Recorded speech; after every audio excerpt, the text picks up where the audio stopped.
Hello, friends! There are new tax breaks that could provide many seniors with a little bit of financial help. So as the cost of owning and renting a home increases, lawmakers are passing new relief plans, and eligible seniors and retirees may qualify for about $2,000. My dear friends, please do me a big favor and watch until the end of this video for all of the information. Also, friends, every Friday I will be announcing winners for the Walmart gift card giveaway. Please make sure that you enter these weekly giveaways by clicking and liking several of my videos, and then comment below the keyword of each video that you watch. The more videos that you watch and then comment on, friends, the greater your chances of winning the giveaways. And when you look at just the raw numbers, the economic impacts of diabetes on our economy and our nation are really astounding. More than 37 million Americans, about 1 in 10, have diabetes, and another 96 million adults have pre-diabetes. Diabetes is growing more prevalent with an estimated 1 in 3 Americans expected to develop the disease at some point in their lifetime. And that is just an astounding figure that drives so much of our healthcare costs.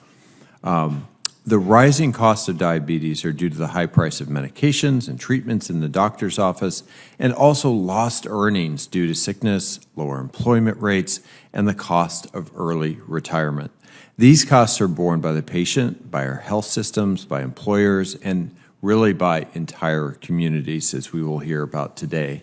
And that is where we can focus in this hearing today, I think, identifying the direct and indirect costs of diabetes on our economy, finding bipartisan solutions that ensure that we have a healthy population who really can fully contribute to their economies. And part of tackling this is making sure that all Americans have access to quality, affordable health care, no matter their means or where they live geographically.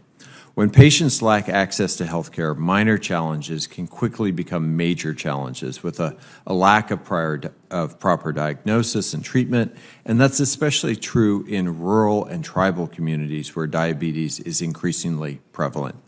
Too many Americans are living with undiagnosed or untreated diabetes because they can't afford or see a doctor to pay for prescribed medications or travel the long distances required to get a provider. Living with undiagnosed diabetes can delay more effective treatments that prevent more extreme complications and impact people's ability to provide for their families. Like most diseases, we know that type 2 diabetes prevention, early intervention, and health education are both cost-effective and lead to better health outcomes. Beyond that, we must understand and address the upstream causes of the disease, including factors like socioeconomic status and access to quality nutrition. Food insecurity is closely associated with type 2 diabetes. When families have access to nutrition programs like SNAP and WIC, they are able to more consistently access healthy food. And we've seen associated reductions in both poverty and healthcare expenditures. Retirement should be a time of relaxation and travel, an opportunity to do all of the things that you've always wanted to do. But retirement takes money. According to a recent study, the average senior has about $289,000 saved for their retirement. Add in $21,384 per year in Social Security, and you don't have a ton of money left over. One way to stretch limited funds is to relocate to an area that provides tax breaks to senior citizens. Retirement income consists of pensions, 401ks, Social Security, and annuities. Each of these forms of income is taxed differently, and some, depending on the state where you reside, are not taxed at all. There are several states that are tax-friendly. 8 states have no personal income tax.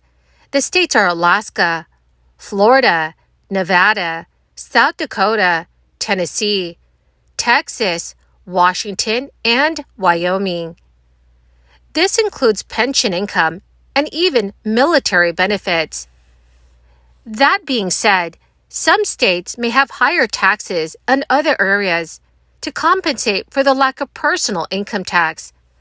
So for instance, Florida has higher than average property taxes, while Texas has not only high property taxes, but a hefty sales and use tax. New Hampshire does not tax personal income, but it does have a 4% tax on dividends and interest, with a total gross from all sources of $2,400 for individuals. This tax is set to be phased out by the year 2027. So if you are looking to retire in New Hampshire, you may want to consider putting it off for a few more years. A pension is defined as a retirement arrangement in which your employer promises you a regular payment from the day you retire for as long as you live.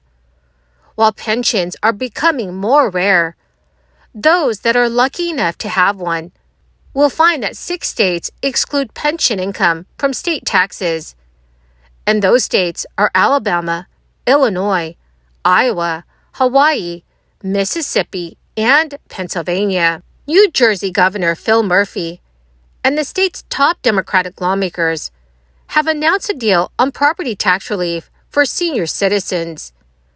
Residents making up to $500,000 a year will be eligible for this.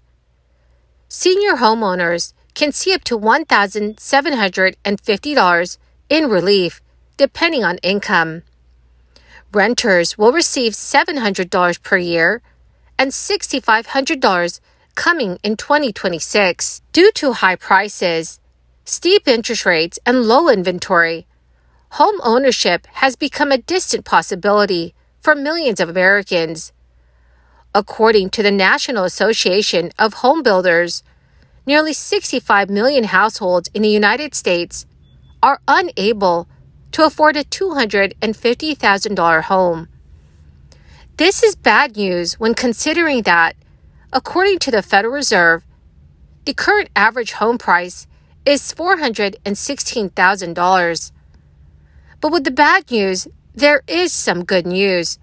There are several federal income tax breaks that could make the cost of owning a home a little more affordable. Did you know that you can deduct your home property taxes? Well, up to a certain point, the Internal Revenue states that deductible personal property taxes are those based only on the value of personal property. The tax must be charged to you on a yearly basis, even if it's collected more than once a year or less than once a year.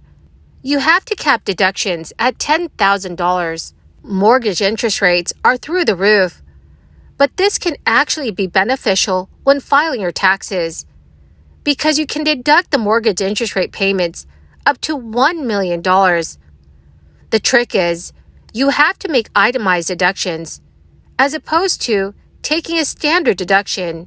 Well, my beautiful and most awesome friends, that is the end of my daily stimulus update video for this Sunday. My dearest friends, thank you so much for being here and for being part of this community. To say thank you and to show my appreciation, I will be announcing several winners for the Walmart gift card giveaway every Friday. My dearest friends, please make sure that you enter these giveaways by clicking and liking several of my videos and then comment below the keyword of each video that you watch. The more videos that you comment on, friends, the greater your chances of winning the giveaways. Thank you and have a wonderful and very blessed weekend.